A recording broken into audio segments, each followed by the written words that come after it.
Hi friends, welcome back to my channel Gariston. இன்னைக்கு நம்ம வீடியோவில் பார்க்க போகிற ரெசிபி ரொம்ப ஸ்பெஷலான ரெசிபி.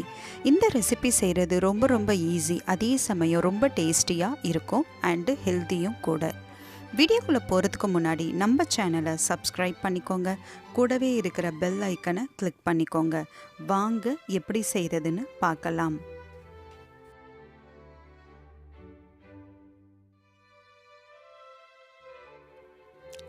இந்த ரெசிபி செய்கிறதுக்கு ஸ்டவ்வை ஆன் பண்ணி பேன் வச்சுக்கிறேன். பேன் சூடான பிறகு நான் இங்கே 100 கிராம் திணை சேர்த்துக்கிறேன். திணைன்னு சொல்லும் போதே நீங்கள் கரெக்டாக கெஸ் பண்ணியிருப்பீங்க. ஆமாங்க, இந்த திணை யூஸ் பண்ணி ஸ்வீட் எப்படி பண்ணுறதுன்னு தான் பார்க்க போகிறோம். இப்போ நான் இந்த திணையை பேனில் சேர்த்து நல்லா பொன்னிறமாக வறுத்து எடுத்துக்கிறேன். இந்த திணையை பொன்னிறமாக வறுத்து எடுக்கிற வரைக்கும் நான் சிம்லையே வச்சு வறுத்து எடுத்துக்கிறேன். ஏன்னா கருகிடுச்சின்னா டேஸ்ட்டு கம்ப்ளீட்டாகவே மாறி போயிடும்.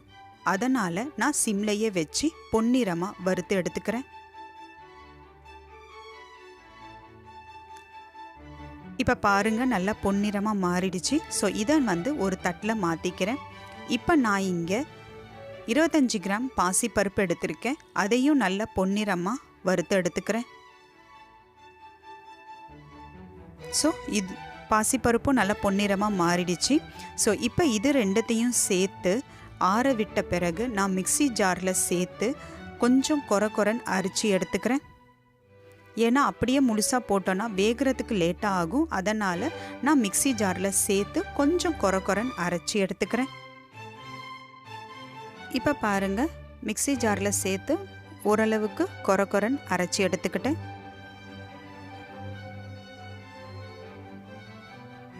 ஸோ இப்போ இதை நான் ஒரு தட்டில் மாற்றிக்கிறேன்.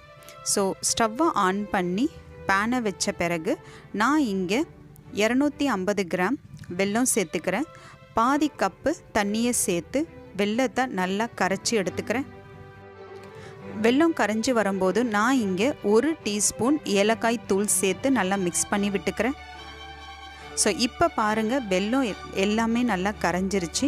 இப்போ நான் ஸ்டவ்வை ஆஃப் பண்ணிவிட்டு இந்த வெள்ளை தண்ணியில் தூசிலாம் இருக்கும், அதனால் தண்ணியை வடிகட்டி எடுத்துக்கிறேன்.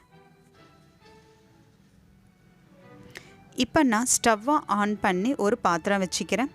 பாத்திரம் சூடான பிறகு நான் இங்கே திணை பாசிப்பருப்பு ரெண்டுத்தையும் சேர்த்துக்கிறேன். சேர்த்து 3 கப்பு தண்ணியை சேர்த்து நல்லா வேக வச்சு எடுத்துக்கிறேன். நல்லா வேகிறதுக்காக நான் இங்கே 3 கப்பு தண்ணியை சேர்த்துருக்கேன்.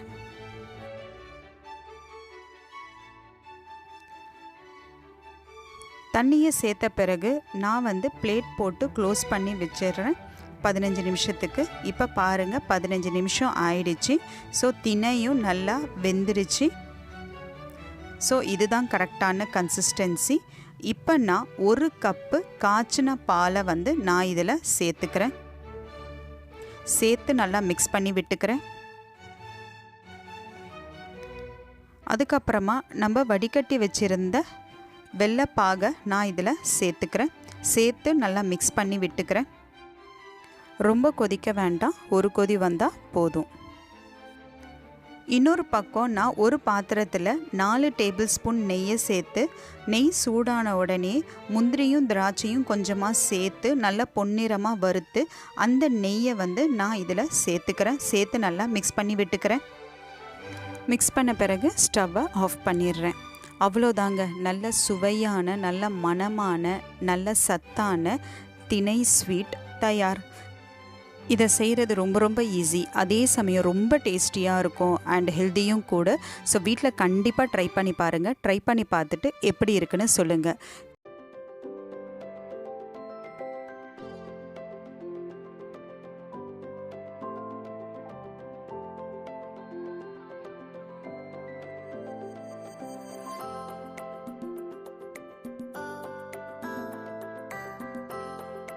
இந்த வீடியோவில் நான் பண்ண ரெசிபி உங்களுக்கு பிடிச்சிருந்துச்சுன்னா என்னுடைய சேனலை மறக்காமல் சப்ஸ்கிரைப் பண்ணுங்கள், லைக் பண்ணுங்கள், ஷேர் பண்ணுங்கள், கமெண்ட் செக்ஷனில் கமெண்ட் பண்ணுங்கள்.